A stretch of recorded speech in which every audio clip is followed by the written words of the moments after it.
Nabi Yusuf di penjara dulu baru jadi pejabat. Pejabat kita jadi pejabat dulu.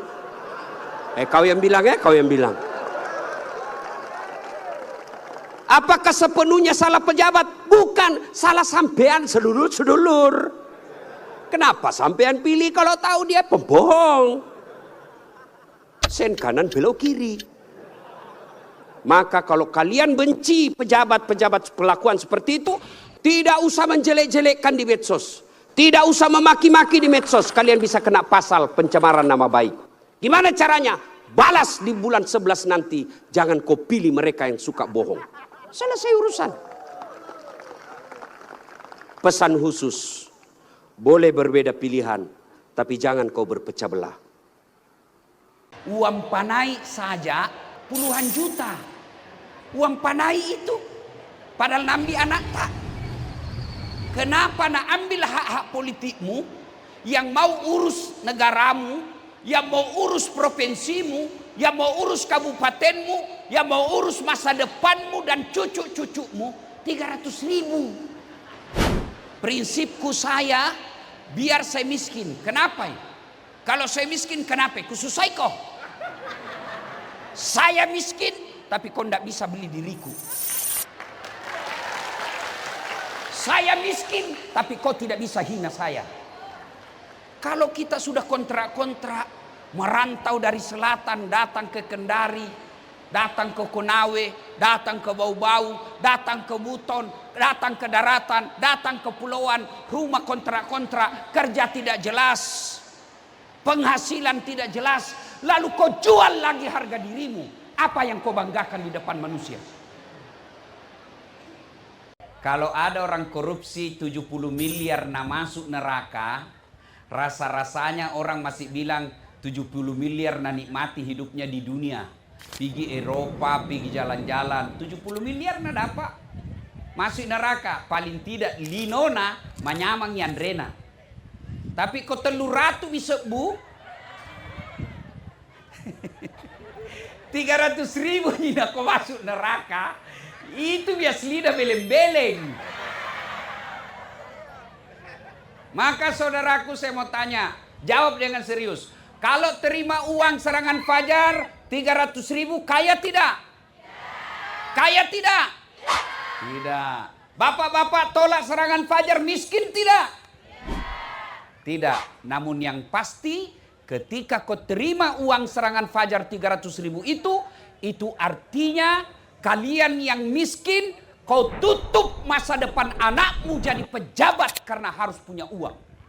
Kalau kau terima itu uang 300.000, itu artinya kau tutup masa depan anakmu jadi anggota DPR karena harus ada uang. Makanya pilkada akan datang ini, taro moi alemu kasiasi, tapi ajak mupa kasiri alemu. Biarkan dirimu miskin, tapi jangan kau jual harga dirimu. Mudah-mudahan dikendengar ini KPU sama Panwas, sama Gakumdu, digaji oleh rakyat. Kalau saya bertetangga, tetangga saya dirampok, saya tidur dan saya tidak tahu perampokan itu, kira-kira saya boleh ditangkap polisi tidak? Tidak, kenapa? Saya tidak terlibat. Iya, sebaliknya, tetangga saya dirampok, saya tidak ambil uangnya, saya tidak ambil barang-barangnya, tapi saya bukakan pintu. Perampok saya bukakan pintu. Saya ditangkap tidak? Ditangkap tidak? Kenapa? Terlibat.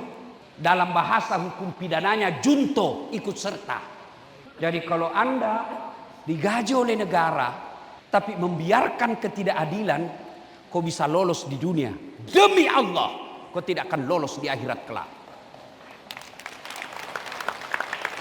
Pergantian jabatan santai. Yang saya jengkel Pak Jenderal, saya jengkel betul kalau ada tim sukses, politisi, partisan yang mengacak-acak persatuan. Kenapa? Saya lah ini Pak, paling repot Sabang sampai Merauke. Saya rasakan bagaimana naik perahu di samping kiri kanan ada buaya berjemur.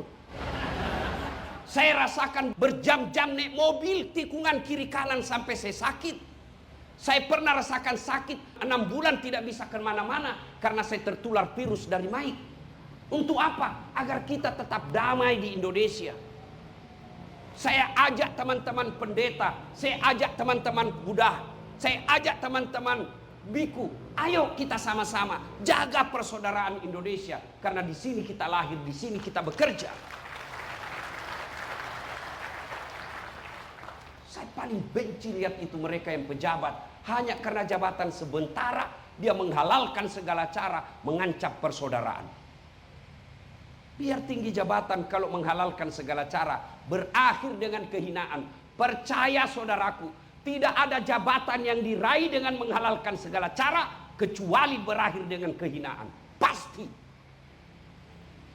Mohon maaf kalau ada dokter di sini. Sampai detik ini saya belum pernah ketemu dokter yang hebat. Kenapa? Begitu saya penyakit ke dokter, saya juga yang kasih tahu penyakitku. Iya toh? Assalamualaikum dok. Waalaikumsalam Ustaz. Masih sini Ustaz. Kenapa Ustaz? Mencret-mencret dok. Mules terus perutku dok. Kenapa bisa? Dalam hatiku, ya urusanmu dong, kalau dokter. Masa saya kau tanya?